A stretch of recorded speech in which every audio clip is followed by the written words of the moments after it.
Olá, pessoas, tudo bom com vocês? Sejam mais uma vez todos muito bem-vindos e bem-vindas ao meu, ao seu, ao nosso podcast Bate-Papo com Edi, porque aqui a sintonia é feminina. E para variar, eu jamais vou cansar de agradecer a oportunidade que você me dá nesse instante, nesse momento, de estar compartilhando junto contigo, viu? Gratidão eterna e estamos juntos sempre. Hoje nós vamos tratar de um tema que é de extrema necessidade, gravíssimo, infelizmente recorrente, que é a violência contra a mulher.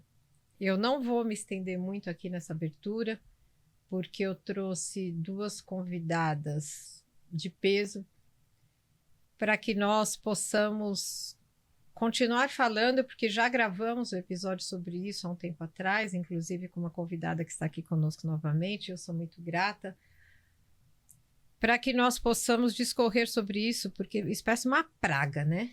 Parece que o negócio está se alastrando, uma coisa que parece que é surreal, assim.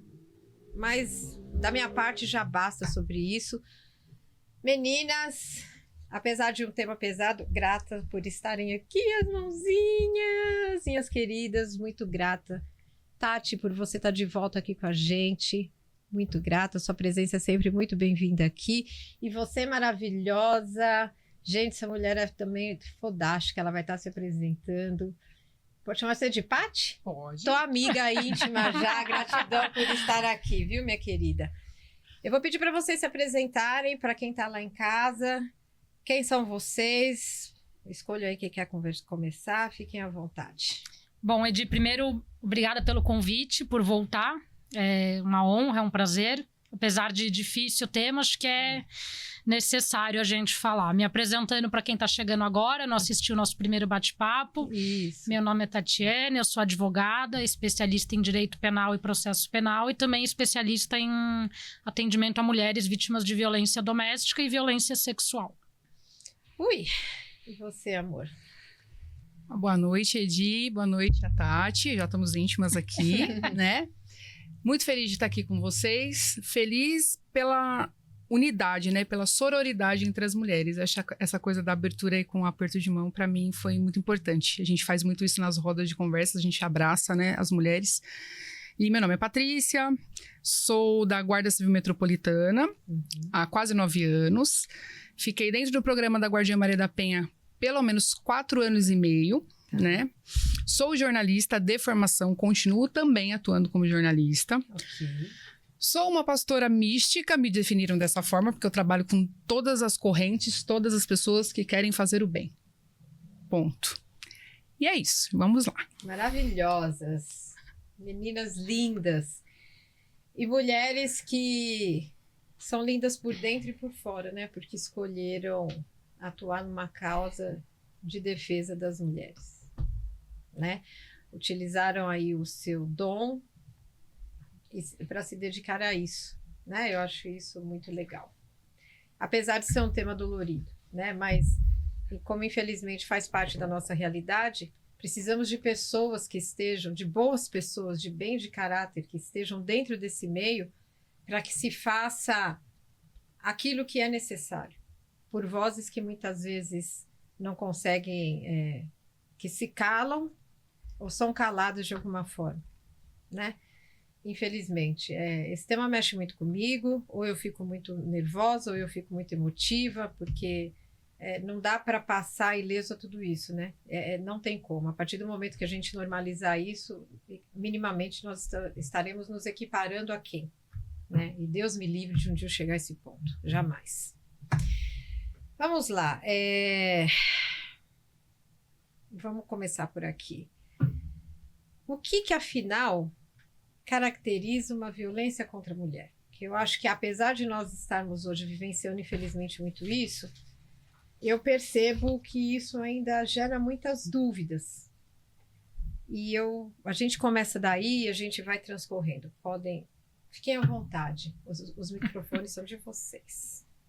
Bom, Edi, falando aí um pouco em termos técnicos, violência doméstica contra a mulher é qualquer ação ou omissão que cause morte, lesão, sofrimento físico, psíquico, patrimonial, até sexual, né? A gente tem diversos tipos de violência doméstica. Às vezes a gente fala violência doméstica, a pessoa pensa que é só dar um tapa, enfim, só dar uma porrada, mas não que isso seja pouco.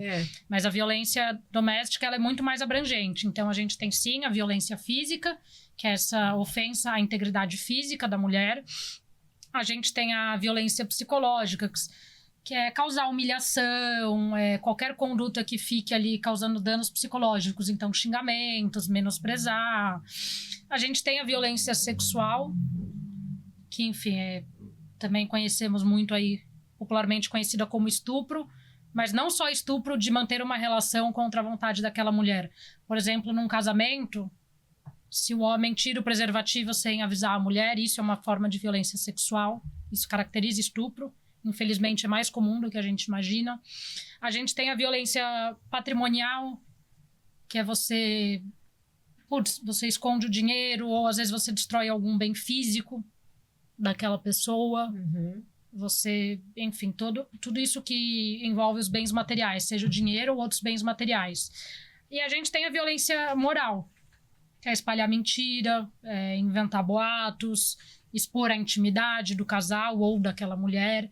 Então, a violência doméstica, ela vai muito além da violência física, que é aquela que a gente conhece mais.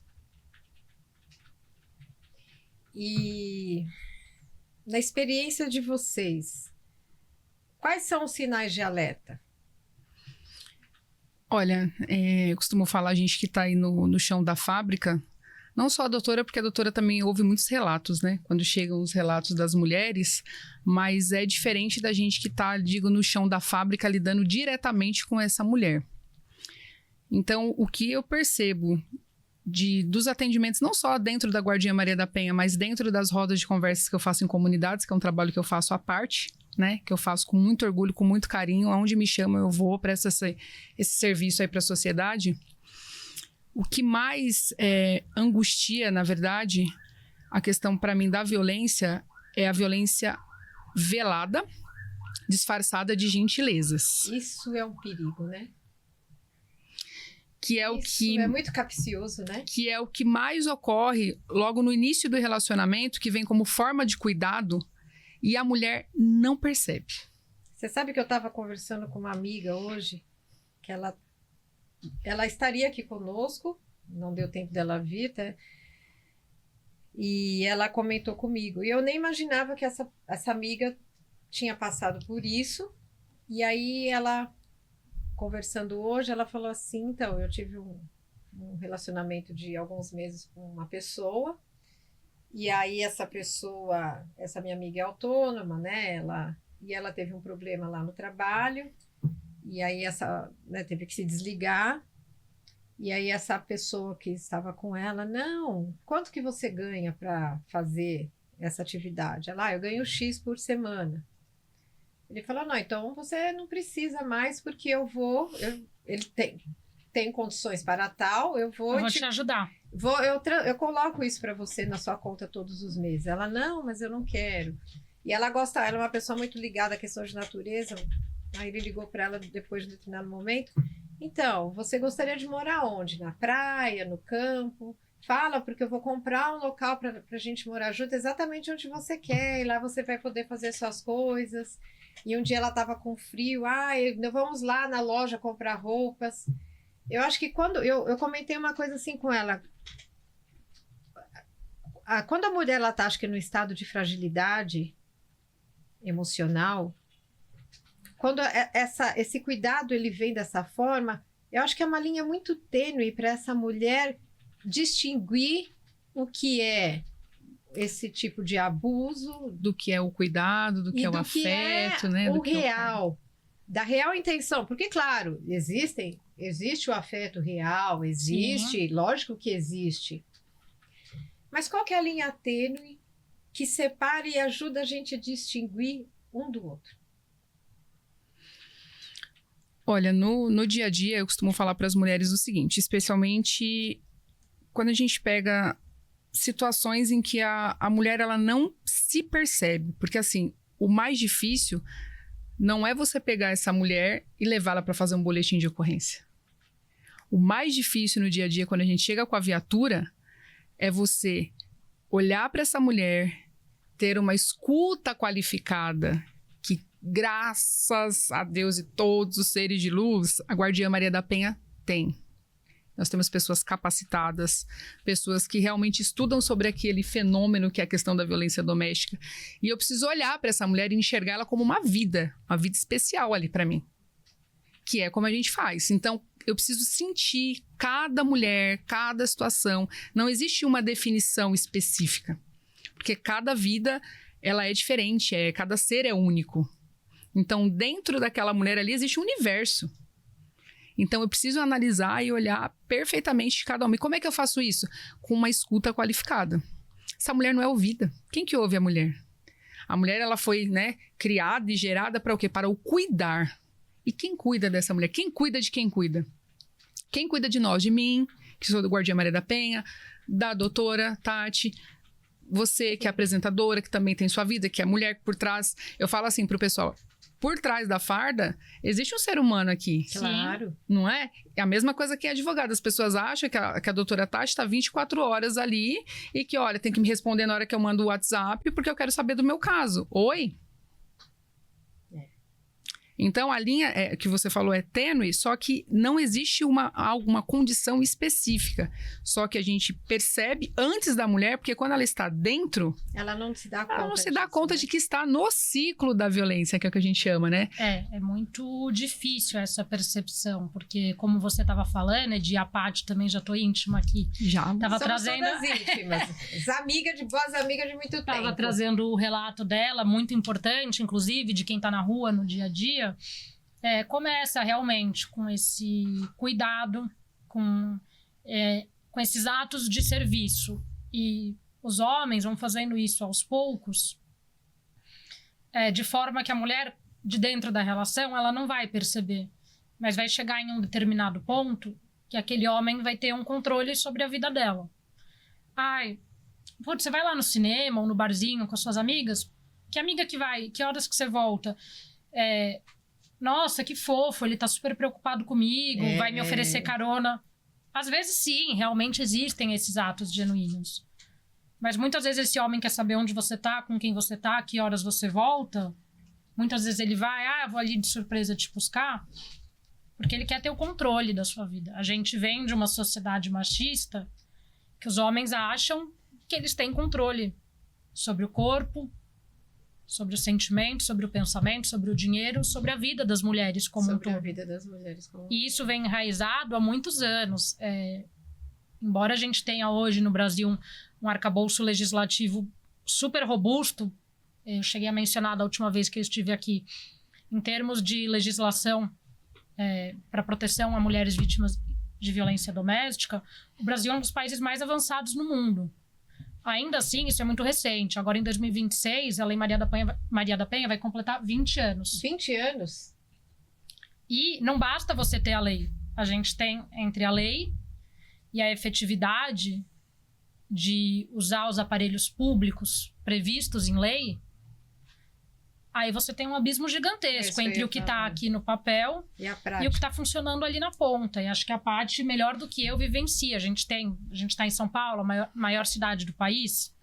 A gente tem a Guardiã Maria da Penha, que funciona muito bem em São Paulo. Mesmo assim, em São Paulo, a gente tem inúmeras falhas. A Paty estava me contando aqui no off, antes da gente começar, de que ela faz o patrulhamento principalmente em zonas periféricas da cidade, lugares onde as pessoas não querem ir. Normalmente são esses lugares que têm os maiores índices de violência doméstica. E aí você pensa, isso acontece dentro de São Paulo? Imagina numa cidade menor, numa cidade do interior. A gente tem dados recentes que saíram agora no início de março, do Fórum Brasileiro de Segurança Pública. A maior parte dos casos de violência doméstica acontecem em cidades de até 50 mil habitantes. É mesmo? Onde você não tem aparelhos públicos especializados. Você tem ali uma delegacia comum. Você não tem, por exemplo, uma DDM. Apesar de você ter guarda civil no município, Você não tem a Guardiã Maria da Penha, que é esse braço... E por que não chega até esses locais? Aí a gente tem um problema enorme, né? A gente tem muito uma questão orçamentária, que a gente sabe, aí é questão de política pública mesmo. Quanto menor um município, menos dinheiro comparado às cidades maiores, aquele município vai ter para segurança pública, para saúde, para educação, etc. Isso, invariavelmente, vai refletir na ausência de aparelhos públicos específicos para atender essas mulheres. Mesmo sendo um tema, como eu falei, que está se alastrando igual uma praga. A gente tem também, eu estava até estudando sobre isso esses dias, assim, tem vários caminhos possíveis, né? A gente, enfim, a questão de aumentar o orçamento, principalmente, acho que isso é essencial, né? Mas a gente tem que... os governantes, e aí também a população tem que ter uma parte ativa nisso, a gente tem que pensar, diante da nossa realidade, em situações criativas, porque a gente não vai ficar ali chorando, ficar sentado sem fazer nada, que não adianta. Tem no Reino Unido uma questão muito interessante, que talvez pudesse ser aí uma alternativa. E o que é? É uma espécie de um conselho municipal que você reúne vários aparelhos do Estado para fazer reuniões periódicas, eu acho que, se não me engano, lá são reuniões mensais para discutir os casos mais críticos de violência doméstica. Então, por exemplo, você trazendo essa realidade para o Brasil, inclusive nessas cidades pequenas, por mais que você não tenha aparelhos públicos específicos, como uma DDM, uma Guardiã Maria da Penha... O que é DDM? Desculpa. É Delegacia da Mulher. Tá, obrigada. Imagina. Delegacia de Defesa da Mulher. Às vezes você criar um conselho desse tipo, então você reuniria ainda assim o que você tem disponível. Então você pega uma pessoa da delegacia comum, você pega uma pessoa da Guarda Civil comum, você pega um representante ali de uma unidade básica de saúde, você pega 2, 3 representantes ali da sociedade civil e fazem reuniões mensais, criam um conselho de defesa da mulher. Em cidade menor isso até é mais tangível, é mais fácil, né? Isso daí funciona em cidades menores, e são essas cidades menores hoje no Brasil justamente que precisam de mais atenção. Então, enfim, aí é uma sugestão, pensando alto. Obviamente o problema é muito maior que isso, mas olhando para dentro da nossa realidade, talvez criar esse tipo de conselho com o que você já tem disponível, isso daí não aumenta a sua carga orçamentária e pode, no final do dia, trazer uma grande diferença para a vida daquela mulher. Isso pode ser, talvez, a diferença... Para salvar uma vida. Para salvar uma vida, para você não chegar no fim do ciclo, que é o feminicídio. Porque eu acho que vem muito uma questão aí de interesse político. Pegando o gancho do que a doutora Tati falou, pelo menos assim, eu atuo no território São Paulo, né? Tá. Dentro da nossa capital aqui...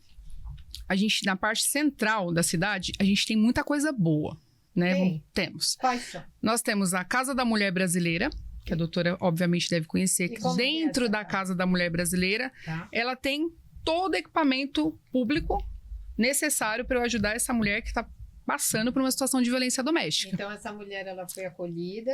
Então, lá dentro da Casa da Mulher Brasileira, ela tem... Só deveria ter a parte da saúde, que daí você ficaria perfeito. Então, ela tem a primeira DDM, que é a primeira Delegacia de Defesa da Mulher, certo? Onde essa mulher vai lá, vai fazer o boletim de ocorrência, vai falar o que aconteceu.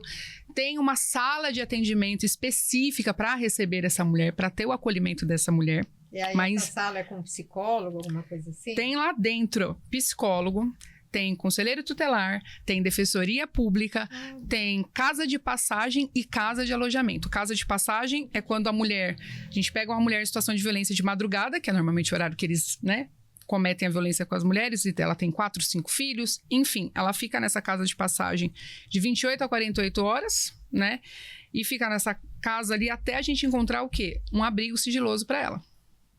Porque ela não pode muitas vezes voltar para casa. Essa mulher, ela fez a denúncia e ela está ali morando, normalmente as que eu pego, num território específico. Às vezes ela tem envolvimento com tráfico. Meu Deus, o que deixa tudo ainda mais... O que deixa tudo, né, vai aumentando aí os atravessamentos, que a gente chama as camadas, né, da violência. E, além disso, uma coisa que a gente não fala muito, mas precisamos colocar em pauta, da questão da mulher negra, que tem também, mas das mães atípicas, que tem crescido muito a questão da violência, que é uma violência velada também. Ah, mas o cara não bate. Mas o homem vai embora.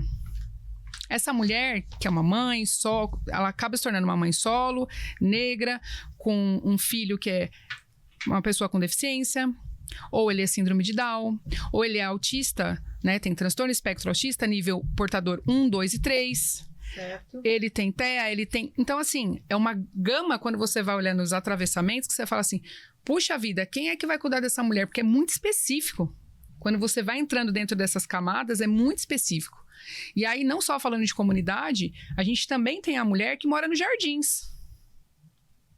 E essa mulher, ela é super estudada. Ela pode ser uma promotora, ela é uma arquiteta, ela é uma juíza. E a violência ocorre ali. Infelizmente, a violência não está escolhendo mais. E acima de tudo, independente, acho que do grau enfim, de conhecimento socioeconômica e cultural dessa pessoa, ainda assim ela é uma mulher atrás disso. Sim, tudo. ela está fragilizada também. Exatamente. Né? E aí, continuando sobre a Casa da Mulher Brasileira, tem uma parte da brinquedoteca, uma parte para que fiquem ali as crianças, um acolhimento com as crianças, que eu acho surpreendente. E não é divulgado. É isso que eu ia falar, porque eu mesma não é tão divulgado. A Casa da Mulher Brasileira é incrível. Fica ali na Rua Vieira Ravasco, no Cambuci. Então, normalmente, a área central, a gente é muito bem estruturado. E é um espaço amplo que dá para acolher várias mulheres. Gigante. Mas assim... É pouco divulgado isso.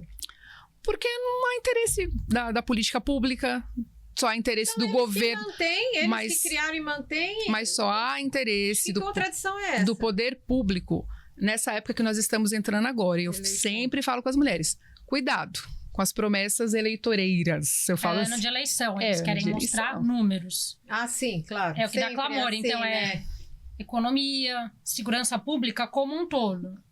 Cairão as minhas taxas de criminalidade, na teoria. Mas aí você vai abrindo as camadas. Mulher, você está escutando isso aí do outro lado? Se você se percebe hoje passando por uma condição assim, ou se você conhece alguém que esteja passando por essa condição, primeiro, não tenha vergonha de buscar ajuda. Que foi o que nós falamos há pouco. Isso independe da sua classe, da sua condição econômica, da sua classe social, independe do seu conhecimento cultural. Isso independe, vai além de qualquer coisa. Busque ajuda. Né? Nós vamos continuar falando. Elas mesmas falaram dessa casa aqui, que eu particularmente, não sei você do outro lado, mas eu nunca tinha ouvido falar. Sim. Sempre, de alguma forma, eu acredito que você vai ter um apoio. E se você não conseguir sozinha, busque alguém, peça para alguém ligar para você em algum lugar, enfim, manda uma mensagem para uma vizinha, para uma amiga, mas tenha a coragem suficiente para você dar esse primeiro passo, porque você vai ser acolhido de alguma forma.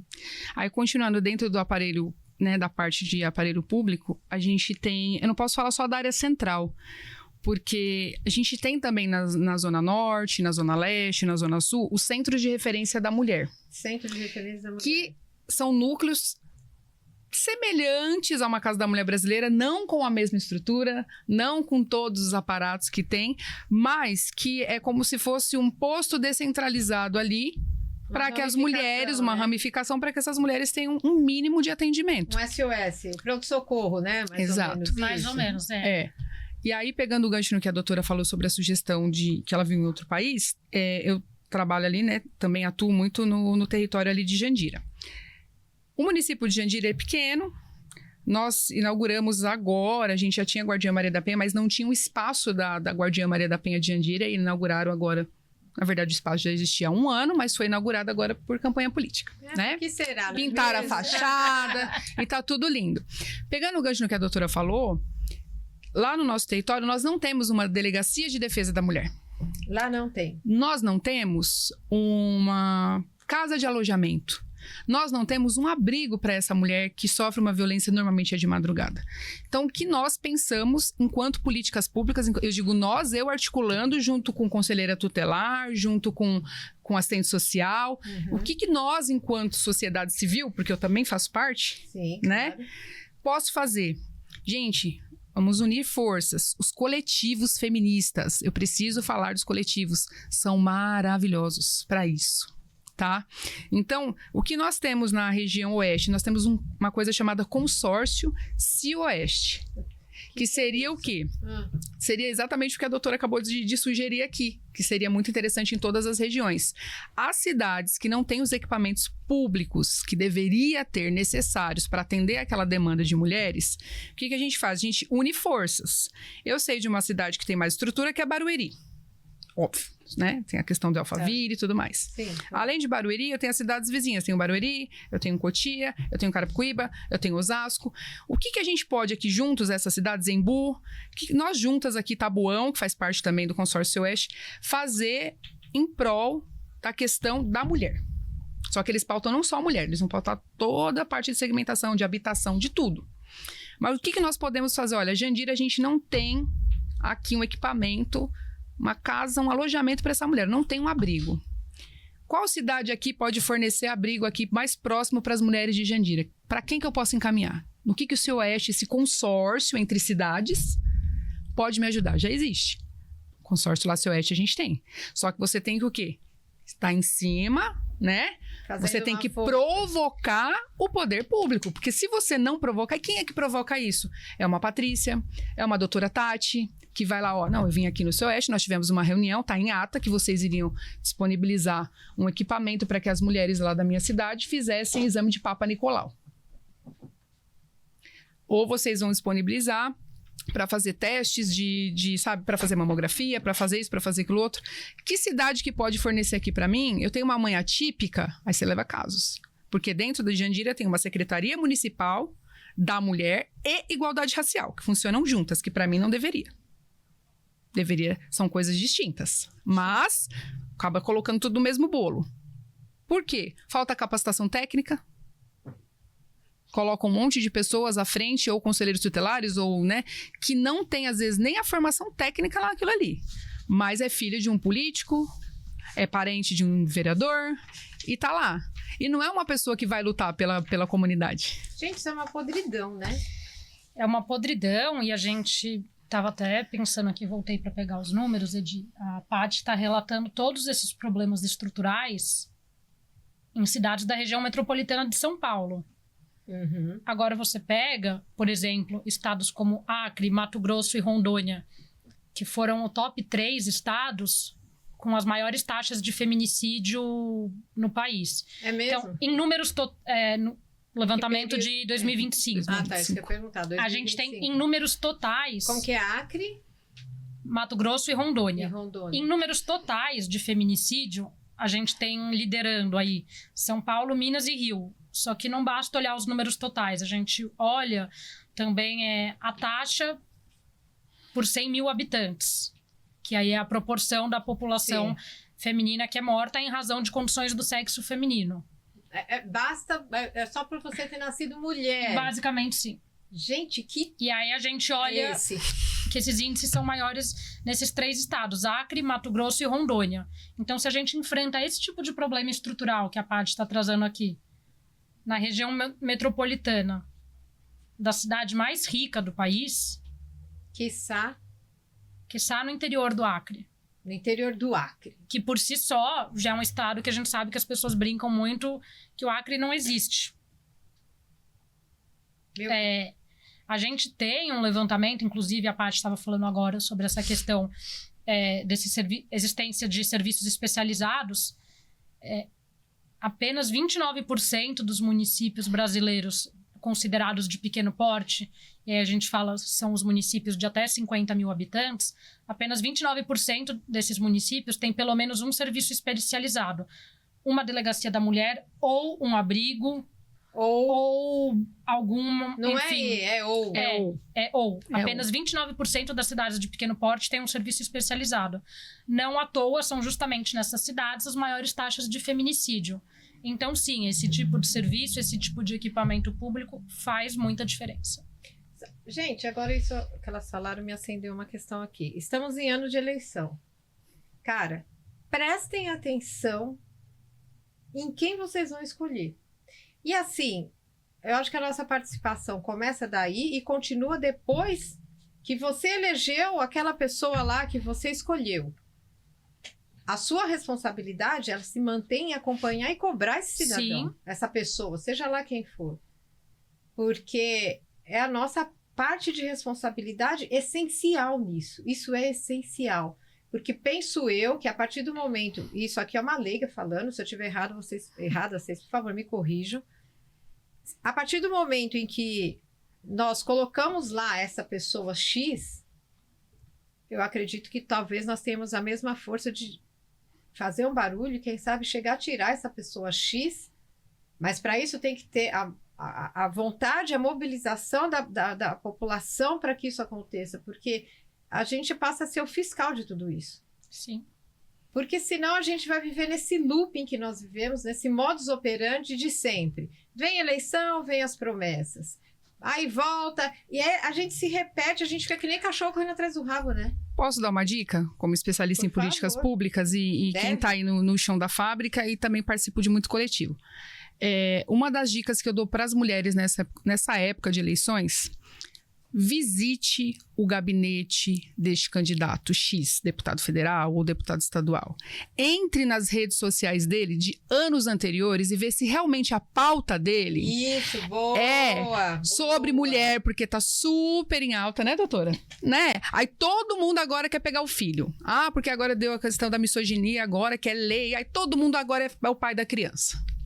Né? Isso, Então, exatamente. verifiquem, é algo simples. Você vai pegar, não precisa ir muito longe, não. Olha, há 3 anos atrás. Não, peraí, mas a pauta desse cara sempre foi esporte, agora ele tá falando de mulher? Não que ele não possa falar, só que ele tem realmente conhecimento sobre aquilo, ele sabe realmente quais as deficiências da cidade, daquele território. Eu não tô nem falando sobre só São Paulo, não. Tô falando dessas outras cidades menores também, de outros estados. Porque a gente faz muito treinamento, a gente vai até outras cidades, outros estados levar a Guardinha Maria da Penha.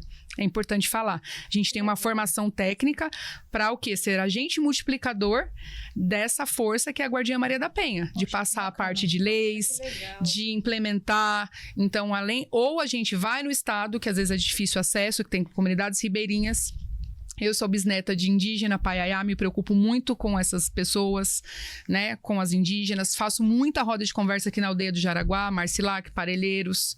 Então, assim, é diferente, a linguagem com eles é diferente, a abordagem com eles é É diferente. uma outra realidade. Eles né? não aceitam qualquer pessoa, eles só me aceitaram porque eu tenho etnia Paiaiá. Porque eu tentei ir como guarda, eles não me autorizaram na época. Aí eu fui descobrir, fazer a minha retomada da minha ancestralidade. Sabia que a minha avó era indígena, uma mulher indígena. Só que eu não sabia a etnia. E para eles isso é muito importante. Porque a etnia, para eles, é o povo deles, né? E aí até conheci um pessoal de um coletivo chamado Anhadé Vaeté, que eu deixo o meu abraço aqui para Silvia, para Maura, para todas essas mulheres maravilhosas que compõem o coletivo. Mulheres, beijo! Do coletivo Anhadé Vaeté, que significa todos falam, povos originários. Que lindo. É muito lindo. Então, eles acolhem todas as pessoas que são indígenas urbanos, porque tem um monte, uma gama espalhados, né?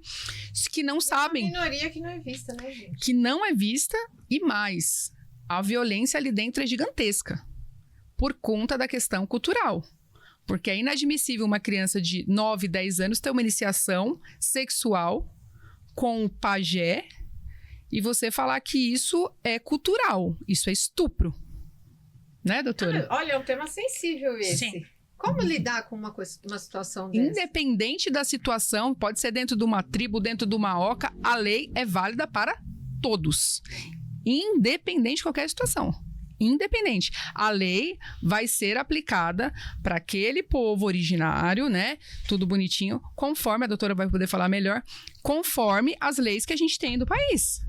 Eu não posso pegar um pajé, eu vou começar uma iniciação porque é um ritual que a gente faz aqui da etnia Guarani.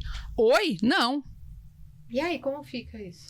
Como a Paty bem falou, acho que Gente, eu ela nunca tinha entende pensado tanto nisso. quanto eu dessa parte da lei, porque obviamente para chegar onde ela chegou, como Guardiã Maria da Penha, ela teve que estudar essas mesmas questões que eu.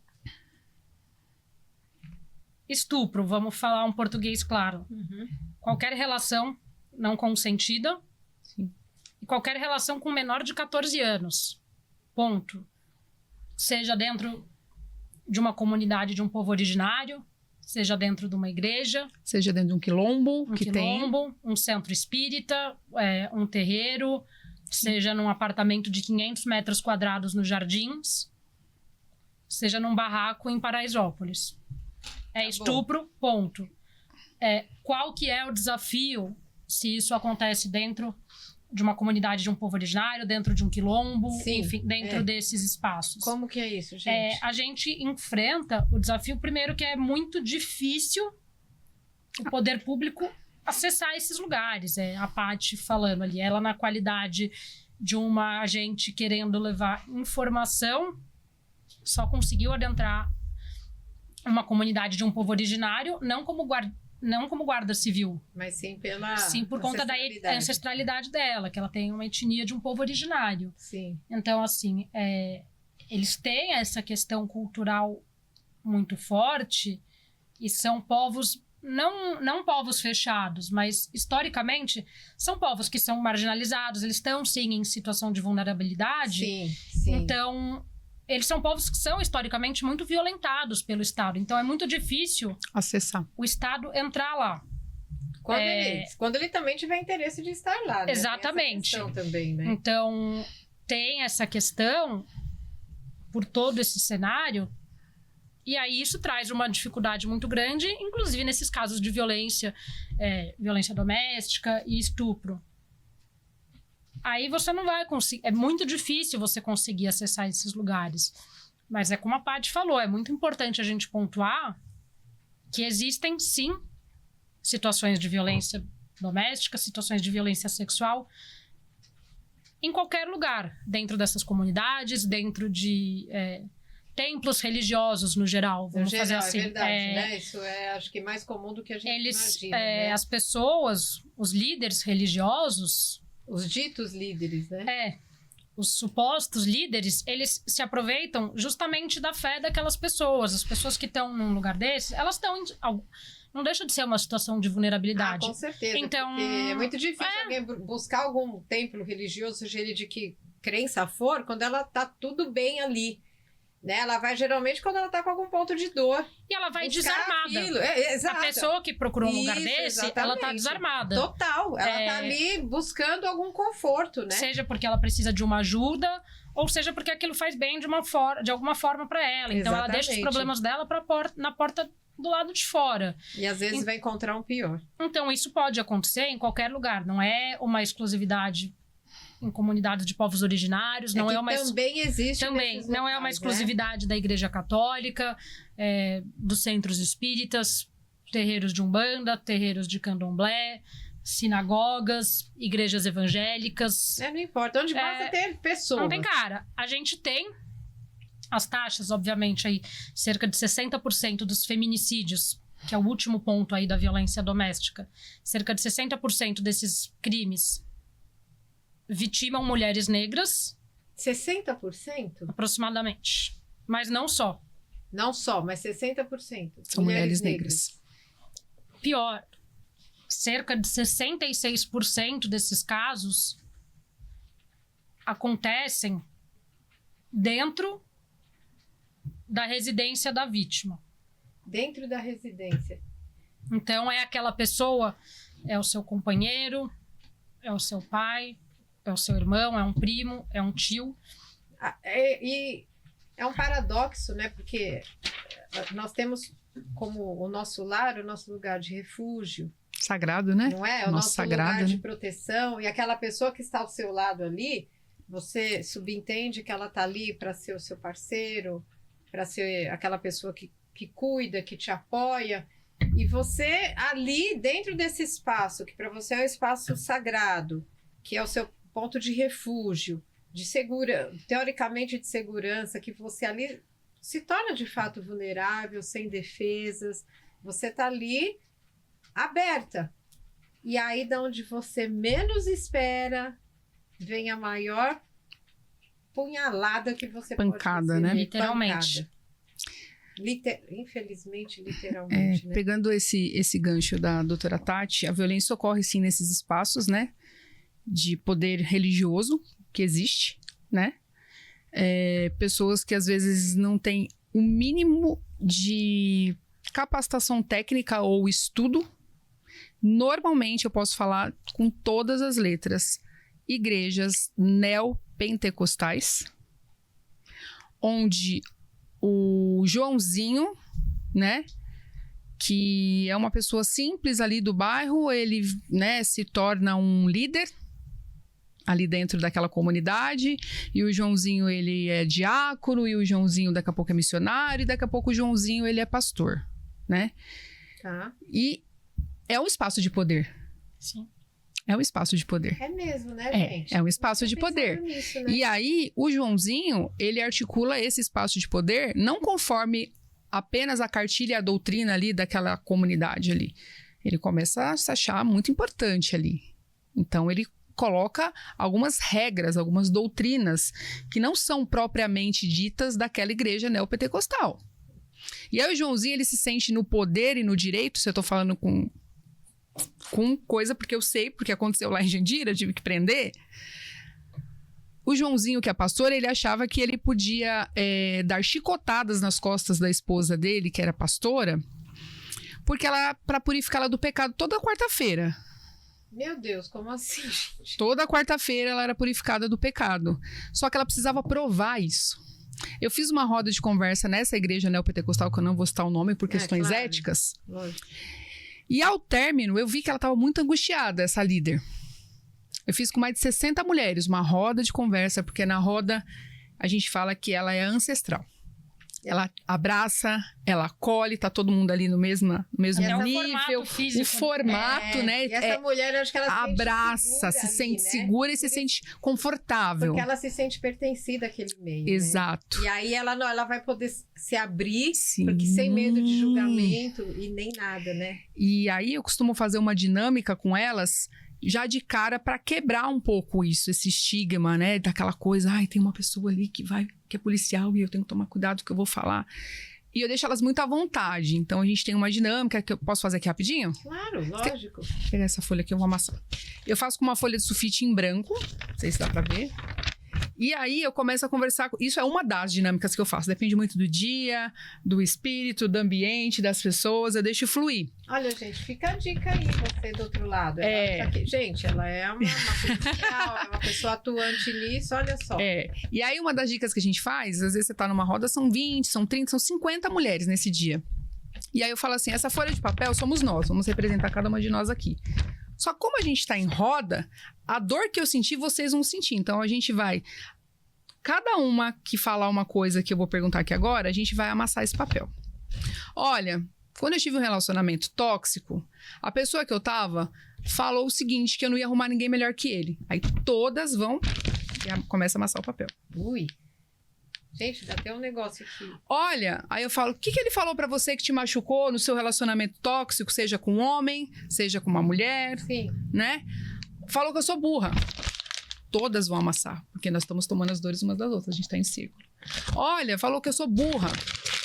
Falou que eu sou feia. Falou que eu sou gorda. E aí vira uma bolinha, resumindo. Vocês estão entendendo, gente, que isso é uma forma de violência. Virou uma bolinha.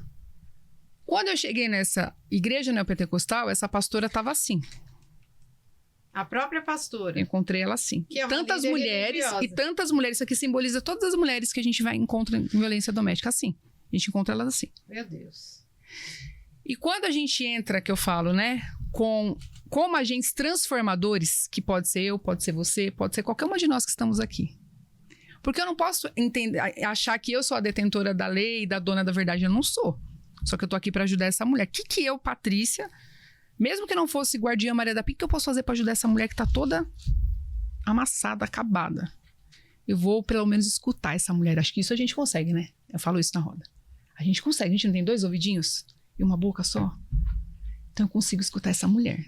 Isso vai marcando elas. Pô, essa mulher começou a falar. O que ela tá fazendo? Ela tá se abrindo. Olha, que legal.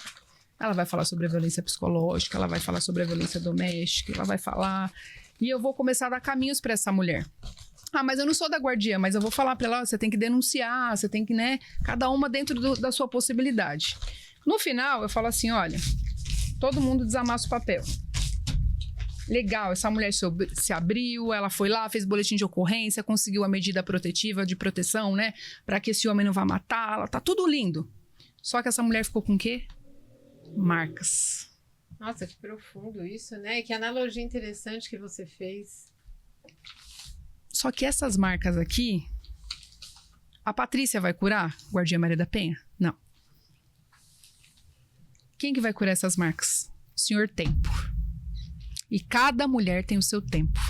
E eu não posso achar ou julgar que o seu tempo, Edi, é o mesmo da Tati, da doutora Tati, e que é o mesmo tempo que o meu. Não, até porque acho que as mulheres, essas mulheres que passam, que chegam nesse final aqui, que foi bem representativo isso, nossa, bem interessante. Né? Essa mulher precisa de acolhida, precisa de ajuda psicológica, né? E aí, a gente fala sobre todos os... Aí eu venho falando sobre todos os tipos de violência, quando eu faço, né, a dinâmica e tudo mais, e vou falando sobre os lugares que eu posso encaminhar essa mulher. Só que algumas, durante esse trabalho aqui, eu já vou observando que choram a hora que eu amasso o papel, porque são elas. É a vida delas. Então, é uma analogia... Tô eu quase chorando aqui. Que a gente faz, que tem um impacto que a mulher pensa, puxa vida, realmente eu tô destruída, eu tô amassada já, né? Ela se reconhece. O gatilho, né? Dispara aquele gatilho, né? Será que isso dá força pra essa mulher? Dá, eu tenho provas de que dá, porque assim, ela viu aqui, eu não quero ficar assim, nessa condição. Eu não posso simplesmente encerrar uma roda de conversa deixando essa mulher nessa condição. Então a gente continua com a folha até terminar. Essa mulher tá com marcas ainda. Ela vai ficar um bom tempo com essas marcas. Talvez eternamente. Só que a gente vai aprender a suavizar essas marcas aqui. Com o quê, Patrícia? O que a gente pode fazer? Elas começam a perguntar enlouquecidamente. Essa mulher, ela tinha sonhos quando ela era jovem, antes de casar, antes de ter esses relacionamentos tóxicos. O que você mais gostava de fazer que você parou de fazer? Ah, eu gostava de dançar. Por que você não volta a dançar? Até arrepia. Ah, eu gostava de andar de patins, eu gostava de tomar sorvete, eu gosto das coisas mais simples. Você vai ouvindo e você fala, cara, a pessoa parou de fazer. Ah, eu gostava de tomar chá com as minhas amigas. E ele não deixava. Aí elas começam a falar. E essa é a maior riqueza que eu tenho. É essa hora que eu pego o gancho da esperança. Porque eu sou uma agente transformadora do quê? O que eu vim falar? Vim trazer mais tragédia para a vida dessa mulher que mora dentro de um Paraisópolis? Eu preciso dar esperança para ela. Eu falo assim, todas com as mãos assim. Aí elas ficam olhando para as mãos delas. Não importa o que você acredita. Dentro da sua espiritualidade, abre suas mãos. Todas nós temos dons e talentos natos. Tá. Você é uma agente do quê? De transformadora de esperança. Às vezes eu tô aqui diante da melhor costureira do bairro, da melhor boleira, da melhor confeiteira, da melhor mulher que mexe com pedreiro, que faz bijus, que faz isso. E por que não sermos agentes transformadoras uma das outras? Por que eu não compro da Edi os brincos dela que ela fabrica? Por que eu não compro da doutora Tati os livros que ela já escreveu? Você entendeu? Eu faço elas crescerem, vivenciarem e valorizarem as próprias coisas da comunidade, né? Do território delas. Por que eu vou comprar um bolo na Sodier se o bolo da Dona Maria, ela gasta e compra os melhores ingredientes para fazer? Por que eu vou na Sodier? Por que eu não compro da Dona Maria?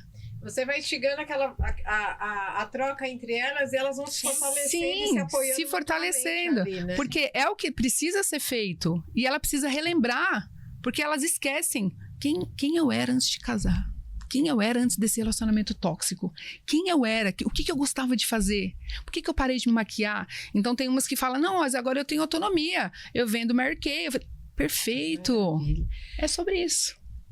Parabéns, viu, mulher? Muito foda isso daí.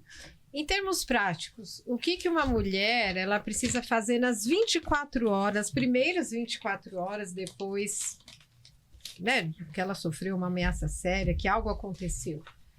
O que é na prática isso? Como funciona? O que essa mulher tem que fazer? Essa mulher que está lá agora, de repente, ouvindo aqui e se reconhece nessa situação, nesse lugar. Bom, a gente tem as classificações de risco, né? Então, a gente vai ter mulheres em situação de baixa gravidade, situações de média gravidade e situações de alta gravidade, que são aquelas mulheres que estão em risco iminente de vida. Por exemplo? Você se percebeu em...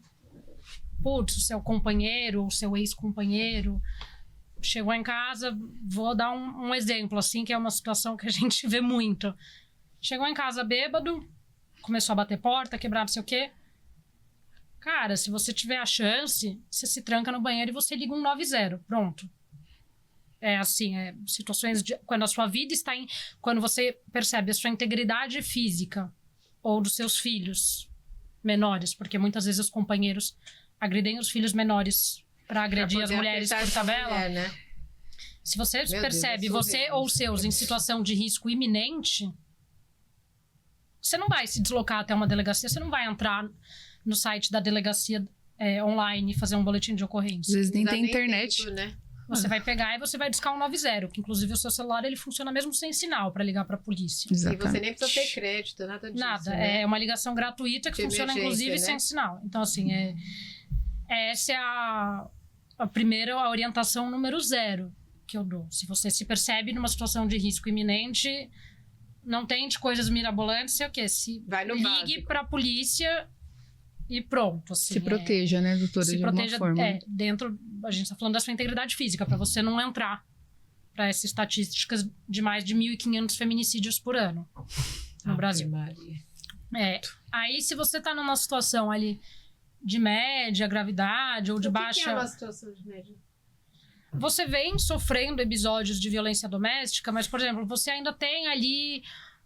Sei lá, você teve uma discussão com o seu companheiro, mas você ainda bem ou mal, você consegue manter a sua rotina ali, né? Minimamente, né, ter um Então, convívio, minimamente rola um convívio ali. Ele sai para trabalhar e volta ali, você faz o jantar, às vezes tem uma discussão, tem outra.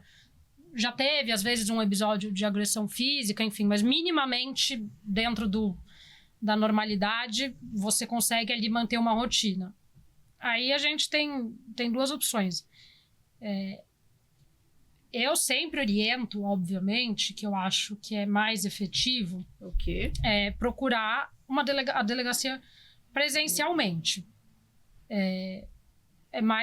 Infelizmente, eu acho realmente mais efetivo, mas a gente tem a possibilidade hoje no país inteiro de você fazer esse registro online, inclusive de casos de violência doméstica e pedir as medidas protetivas. Por que você acha que presencial é melhor? Pura questão empírica, de ver na prática os casos de mulheres que eu já atendi, que fizeram o registro da ocorrência online e o registro presencial. Mas aí a gente encontra alguns problemas, né? Muitas vezes você não vai ter uma delegacia próxima da sua casa. Na maioria das vezes, você não vai ter uma delegacia especializada perto da sua casa. Inclusive, isso é uma triste realidade, eu tô falando com base em um atendimento que eu fiz recentemente em São Paulo. Tá. Obviamente, não vou, por questões óbvias, falar qual que é a delegacia. Tá. Mas a gente enfrenta dificuldades de encontrar uma escuta ativa, inclusive nas delegacias especializadas. Imagina nas delegacias que não são especializadas. Meu Deus. Mas uma coisa que é fato, você fez o registro do boletim de ocorrência, a autoridade policial, ela tem um prazo de 24 horas para mandar aquilo para o juiz, e esse prazo funciona, tá? Funciona na prática. Funciona. Dos poucos prazos gente, algo funciona. dos poucos Olha, prazos a na luz no fim do justiça que túnel. funciona. Nossa, que bom saber disso, né? Esse boletim de ocorrência, esse pedido de medida protetiva bateu no judiciário, em 48 horas vai sair uma decisão. E isso também funciona. Funciona também? Funciona. Como advogada, posso falar que é dos pouquíssimos prazos previstos em lei que funcionam. Nossa, Acho que são os únicos, viu? Caramba, gente. Mulher, você tá vendo? Não hesite em buscar ajuda, porque funciona. E é muito importante, embora, obviamente, você ter uma medida protetiva não seja garantia Sim. de nada, não é uma garantia de que você não vai virar estatística, não vai virar vítima de feminicídio, as medidas protetivas são, sim, muito, muito importantes. Extremamente. De todas as vítimas de feminicídio no Brasil, atualmente, aproximadamente só 13% dessas vítimas tinha medida protetiva. Pouquíssimo. Só 13? Então, esse número expõe 2 coisas pra gente. Primeiro, que eu já falei, que medida protetiva, infelizmente, não é garantia de nada. E a segunda coisa, olhando o copo meio cheio, ajuda pra caramba. Medida protetiva ajuda pra caramba. E assim, dependendo da...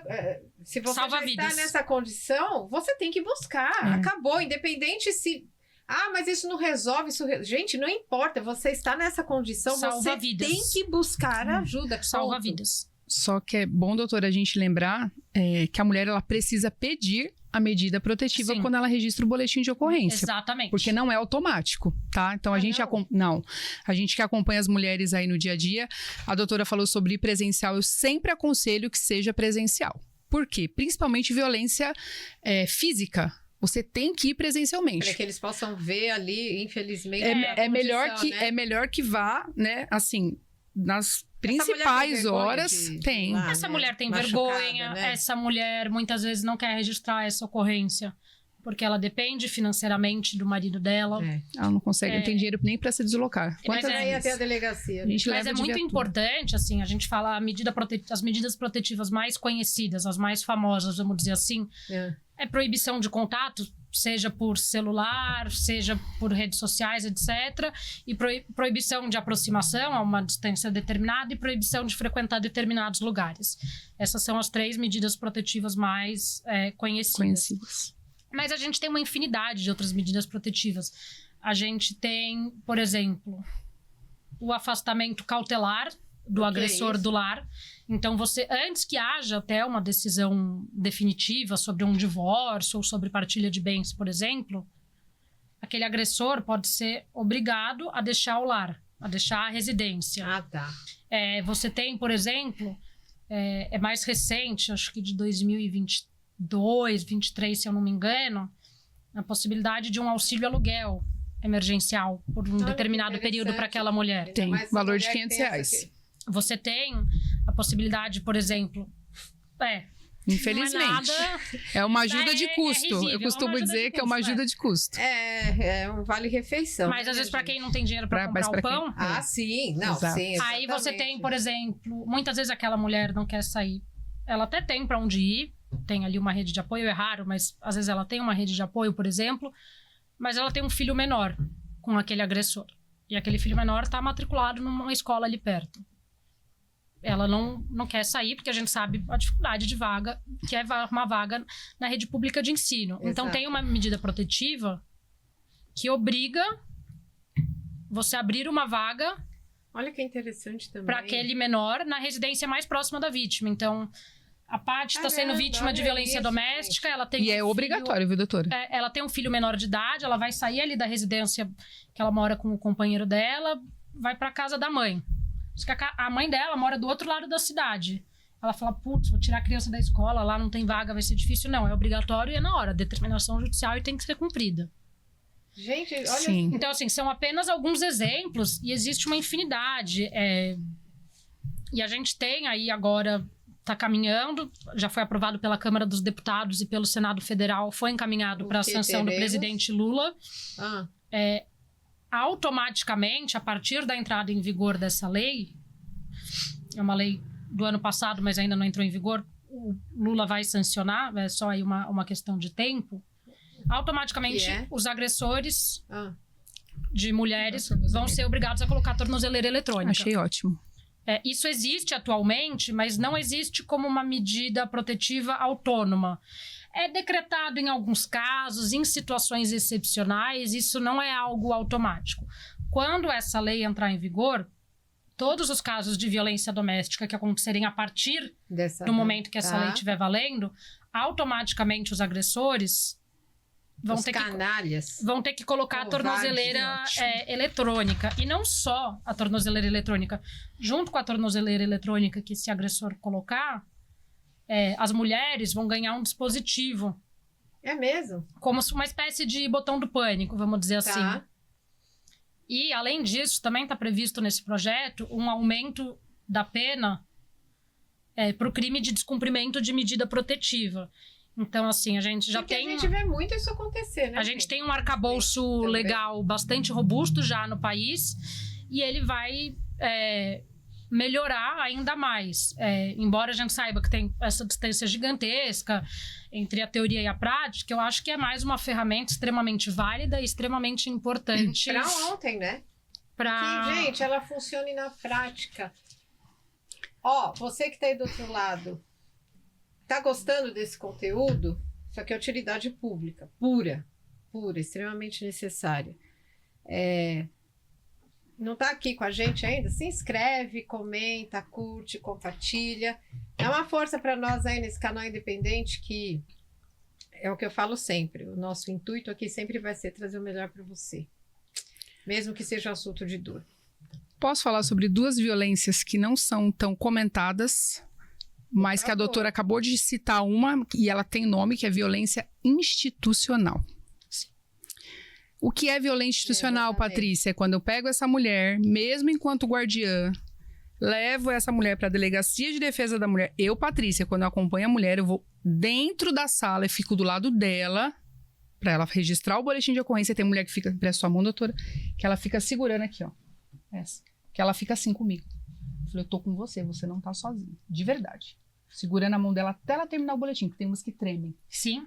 De medo. Que não consegue falar, gagueja. Que não consegue falar. Ai, gente, E, pegando o gancho nisso que a doutora falou, que é muito importante, infelizmente, dentro das delegacias de defesa da mulher, que eu também não vou citar nomes, porque eu já levei pra corregedoria, porque eu sou pau pra toda obra. Porreta. Sou filha de baiano com mineiro, o negócio comigo não vai passar batido. Mulher é fodástica. Já fui ameaçada também em delegacia de defesa da mulher, não tenho medo. Seguinte, Na a própria mulher tá... delegacia, você já A foi mulher... ameaçada? Já. A De mulher... defesa da mulher. De Não, defesa da mulher. E eu sou uma autoridade policial. Tenho fé pública, certo? Essa mulher está relatando o que aconteceu. Aí eu tenho uma escrivã que fica assim... E eu quieta. Falei, vou deixar pra ver qual é que é a dela. E a mulher deu uma pausa e começou a chorar. E eu vi que a escrivã é impaciente. Aí a mulher retomou e repetiu, tipo, umas 3 vezes aquilo que ela já tinha dito. Por que que ela repetiu umas 3 vezes? Porque ela tá nervosa, porque ela precisa falar, porque ela nunca foi ouvida. A senhora já falou isso. Continua. Sim. Desse jeito? A doutora tá aqui de testemunha. Eu falei, ó, parou. Sério? Ó, eu fiz assim, só um instantinho. Parou. Vou dar um nome de qualquer coisa, tá? Cravo, tá? Pra essa pessoa. Cravo, seu nome. É fulano de tal. RF, né? Que é o nosso registro funcional. Estou informando para você que eu não vou continuar o registro aqui, nessa Delegacia de Defesa da Mulher. Estou acionando a Corregedoria da Polícia Militar, da polícia que tiver que acionar. Eu não vou continuar esse boletim, porque essa mulher foi destratada nessa Delegacia de Defesa da Mulher, e isso é violência institucional. E ela já está cometida de várias violências, e eu não vou deixar mais uma violência aqui. Não vou finalizar esse boletim Onde aqui. tinha que ser acolhida. Só que é importante a gente falar para que, inclusive, pessoas que são da própria Guardiã Maria da Penha tenham esse mesmo papel que eu tive ali em defender essa mulher. Porque eu estou defendendo essa mulher do começo ao fim. Eu não vou soltar a mão dessa mulher.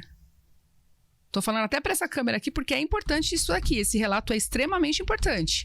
Eu não posso, enquanto uma agente pública, deixar com que essa mulher, que já sofreu 1000 tipos de violências, sofra mais uma dentro de uma delegacia de defesa da mulher. Então, que deveria inicialmente ser lugar de acolhida e de segurança Certo? pra essa mulher, E né? não terminei o boletim de ocorrência ali, informei, porque eu preciso informar que eu vou fazer, e fui e levei ela para uma outra delegacia de defesa da mulher, que eu sou muito bem tratada, muito bem recebida, já conheço a delegada e tá tudo certo. Meu Deus, mas... Além dessa violência, mais uma só para eu não pegar o gancho e não esquecer, que tem causado sérios danos psicológicos e profissionais nas mulheres, é a violência digital, que é o que a gente chama de stalking. O pessoal fala hoje em dia esse nome bonito. Stalking, que é o quê? Envolve assédios, ameaças e perseguições do quê? Exposição de fotos íntimas. Aí eu tô falando de violência contra a mulher, esse stalking, que é o quê? Virtual, na internet. É mesmo, né? Isso virou. É bom a também. gente lembrar, né, dessa. De stalking, então, exposição de fotos íntimas, é discurso de ódio em ambientes virtuais, né? É exposição do corpo dessa mulher. Então, as fotos dessa mulher, já aconteceu com a Carolina Dickmann, né? Sim. As fotos dessa, quem tem a lei, Carolina Dickmann, vão parar em sites pornográficos fora do país. E muitas vezes essa mulher nem sabe, ou ela fica sabendo por terceiros. E aí, como ele tem essa coisa do stalking, que é a perseguição, que é o quê? O monitoramento por perfis falsos, né?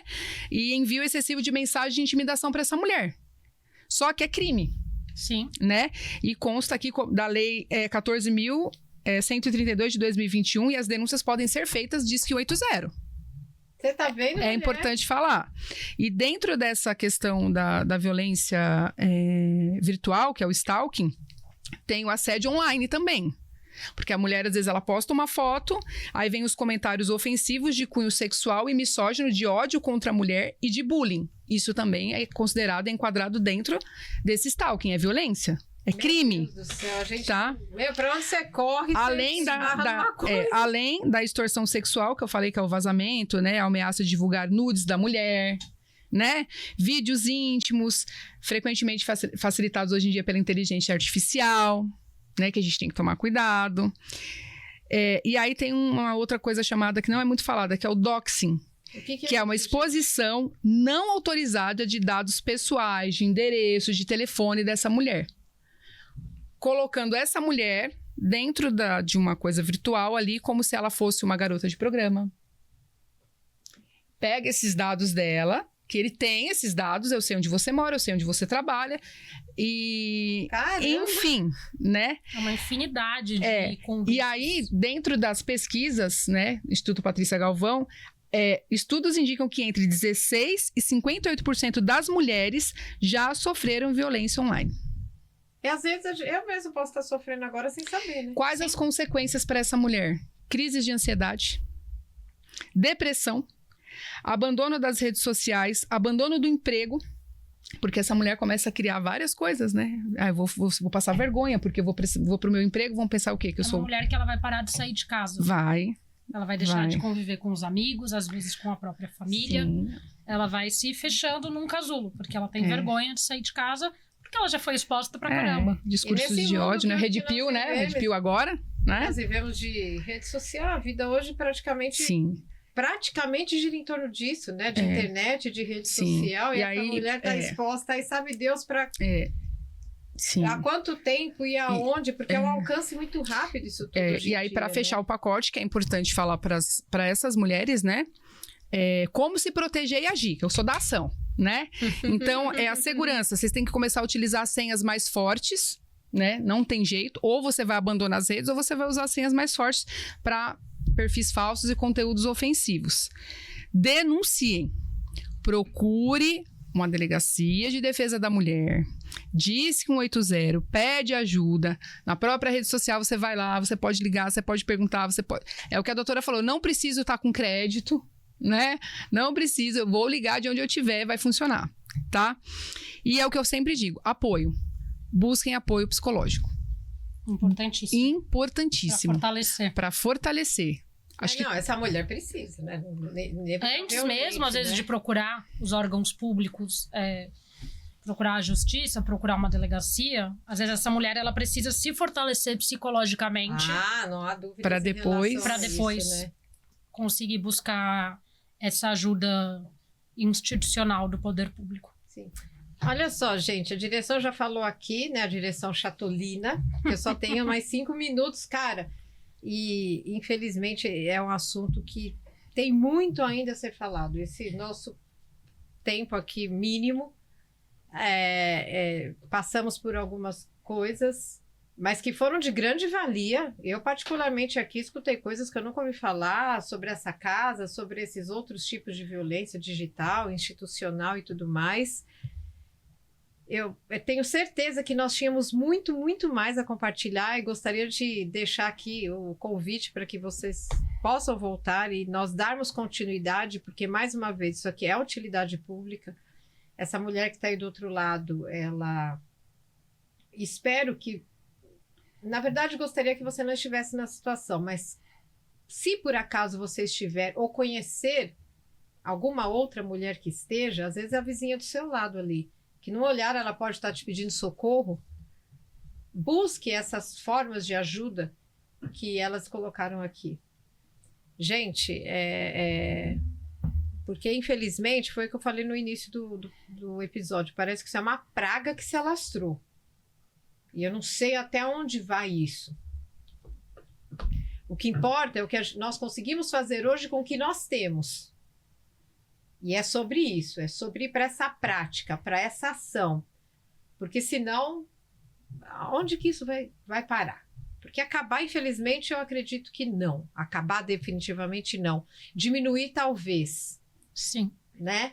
Então, assim, eu vou fazer uma última pergunta para vocês aqui, para a gente poder encerrar. E aí eu gostaria de ouvir de cada uma de vocês. O que vocês podem falar para essa mulher agora que está do outro lado? Qual a frase que vocês acham que vocês podem falar que pode mudar a vida dessa pessoa que está lá exatamente nesse momento? Você que está aí do outro lado nos assistindo, saiba que você não está sozinha. É difícil pra caramba, talvez pode parecer fácil falar do lado de cá, mas você não tá sozinha. Talvez seja difícil de enxergar agora, mas a gente tem mecanismos para te ajudar e passa. A sua história pode virar uma história de superação. Linda. Maravilhosa. Eu costumo falar para as mulheres quando a gente faz a roda. Seja forte e corajosa, né? Que é uma citação bíblica até. Mas não só porque é uma citação bíblica. Quando você fala para a mulher, seja forte e corajosa, é um pedido, é um clamor. Porque nós temos que ser fortes e resilientes o tempo todo. Mas eu costumo falar para as mulheres, seja empoderada. A gente ouve muito isso. Você sabe o que é ser empoderada? É você se deixar ser cuidada. Isso, boa. Exatamente. Então, quando você se deixa ser cuidada e fala, eu preciso de ajuda, é saber que você não precisa dar conta de tudo. E que a gente está aqui. A gente quem? É a Patrícia, é a doutora Tati, é a Edi, é a pessoa que às vezes está do seu lado e que você confia. Não precisa ser uma autoridade da lei. Muitas vezes a pessoa que você confia é aquela amiga que é sua confidente e que você vai falar, amiga, pega aqui na minha mão e vamos comigo. E saber que você, além dessa amiga, você tem uma doutora Tati, você tem uma guardiã Maria da Penha, você tem uma pastora, você tem uma mãe de santo, você tem alguém na sinagoga, você tem alguém, alguma pessoa que você confie, tem que ser uma pessoa que você confie, para te pegar pela mão e falar, ó, tô aqui com você. E a gente vai junto nessa caminhada. É isso. Maravilha. Ufa! Ai, Deus. É profundo isso, né? É intenso, né? É muito profundo. E dói, né? Não é porque eu nunca passei por uma condição dessa que eu não faço parte disso tudo, né? Todas nós, né? Todas nós. Isso é muito triste ver tudo isso hoje. Só que, por outro lado, eu acho que se nós nos unirmos e tivermos essa sororidade... Sim. Eu acho que... Meu, caralho, esses... Ó, eu vou ficar quieta porque minha boca é um pouco suja. Mas esses covardes, eles têm que definitivamente reconhecer e respeitar a força que nós temos. Sim. A gente pode não ser parte do problema. Definitivamente não somos. Mas se quisermos, nós podemos ser parte da solução. Exatamente. Com certeza. Meu, mais uma vez, muito agradecidas. Pena que a gente tem que acabar. Eu gostaria muito e quero muito que vocês voltem aqui. Se nós ajudarmos, tivermos uma escuta de uma mulher... A gente já ganhou. Já foi perfeito. Já. E olha só, gente, foi muito bom tê-las aqui conosco. Mais uma vez, muito grata por terem estado aqui com a gente. E vamos sim dar continuidade nesse assunto. Eu, do meu lado aqui, vou me despedindo e agradecendo você aí que esteve com a gente até agora. E apesar, né, de tudo isso, mas é algo que faz parte da nossa realidade. Então eu me despeço aqui com aquele recadinho de sempre. Se ame, se acolha, se respeite, honre você e a sua história. Porque sempre é de você, para você e por você que é diferente de só você. Muito, muito grata. Elas estarão se despedindo aqui, vão deixar as redes sociais e também acho interessante e importante se nós pudermos deixar aí os contatos e possíveis sites ou redes sociais desses locais que foram mencionados aqui, para que, né, de novo, quem sabe alguém que precise.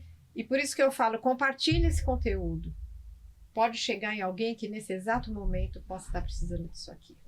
as mãozinhas, muito grata, viu? E parabéns. Obrigada. Parabéns, de novo, por vocês utilizarem a vocação e o dom de vocês para ajudar outras pessoas. Muito grata por representar quem precisa. Obrigada. Bom, mulher, você que está aí do outro lado, obrigada por ter nos escutado, ter nos acompanhado. E eu vou deixar 2 dicas aqui que podem salvar a sua vida. O projeto Justiceiras e também o projeto Me Too Brasil. São 2 projetos que prestam auxílio jurídico e auxílio psicológico a mulheres que estão em situação de violência doméstica ou foram vítimas de violência sexual. Enfim, são 2 projetos totalmente gratuitos que com um clique, de repente, você consegue pedir ajuda e pode ser a diferença para salvar a sua vida. E a gente vai deixar aqui, tá, pessoal, para vocês verem. Vou deixar, então, da minha rede mesmo, que é jornalista.paty.martins. Pode entrar lá no Instagram, mandar direct que eu respondo de verdade. E aí vou deixar uma rede que ela não é institucional, mas que nós da IDEMAS criamos para ajudar mulheres também através das redes, que é GCM-SP, underline, não é tracinho, é aquele underline, e DEMAS, que é Inspetoria de Defesa da Mulher e Ações Sociais, .gmp. E uma que eu vou deixar muito importante, que é do nosso coletivo indigenista, lá do ABC, então quem tiver dúvidas, eu vou tentar falar, e aí eu vou soletrando depois, tá? Que é o Anhadé Vaeté ABC. Tá? Depois eu acho que vai ter que colocar escrito. É que eu tô anotando aqui. Porque é de povos originários. Então é Nhandé Vaeté ABC. Não se preocupem, está aqui embaixo. É mais fácil. Eu achei mais fácil colocar lá na legenda. E agradecer aí a todos que acompanharam a gente. É o que a Edi falou, a doutora Tati aqui, nós falamos. Para mim aqui também foi um momento de não só troca de saberes. Aqui eu sentei numa roda de mulheres. Ai, que lindo. Né? E aqui, para nós, a gente pensa que não quem cuida de quem cuida, que para mim foi um momento de cura. Sim. Porque a mesa, ela é curativa. Ela é curativa. Né? Ela liberta, né? Sim. Então aqui, querendo ou não, nós 3 também nos libertamos aí, né? De algumas coisinhas aí que talvez a gente tivesse e a energia tá circulando aqui. Aí que seja essa energia do bem aí, que chegue em vocês e a mulher que esteja precisando nessa hora, nesse momento. Então compartilhe. Com certeza. Isso aí. Ai, foi muito bom. Beijo!